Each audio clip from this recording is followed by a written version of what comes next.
Data inform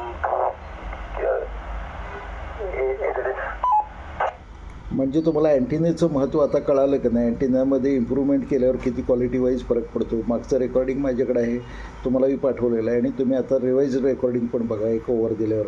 QSL VU37 kilo पापा प्रशांत पाटील जी गोएड. Roger हो बरोबर आहे. अँटिनामध्ये खूप फरक पडतोय. फक्त वरचा अँटिना जर वापरला तर थोडंसं म्हणजे थोडं कमी होते, क्वालिटी कमी येते आणि अजून थोडं ग्राउंड प्लेन दिलं तर त्याच्यात अजून सुधारणा होते. म्हणजे असा एक अनुभव आहे माझा. माझा जेपॉल पण मी टेस्ट केला.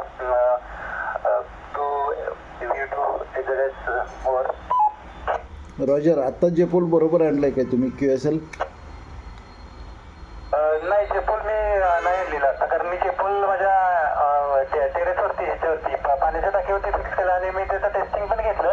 मला डोंगराच्या पलीकडे 4 किलोमीटर पर्यंत रेंज आली हायवेला.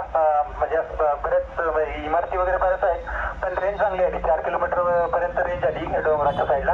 आणि कराडच्या साईडला ओपन फील्डमध्ये अजून काही टेस्ट केलेलं नाही.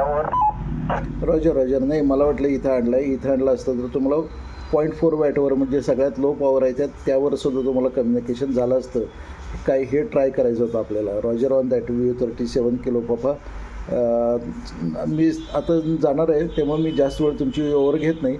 73 म्हणतो आणि तुम्हाला सायनिंग ऑफ अँड क्लिअरसाठी देतो तुमच्याकडं. वेळ sir.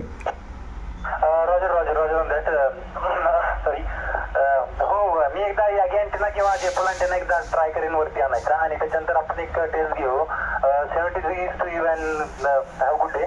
This is Victor Ilham 37 Kilo Papa on standby for next 10 minutes.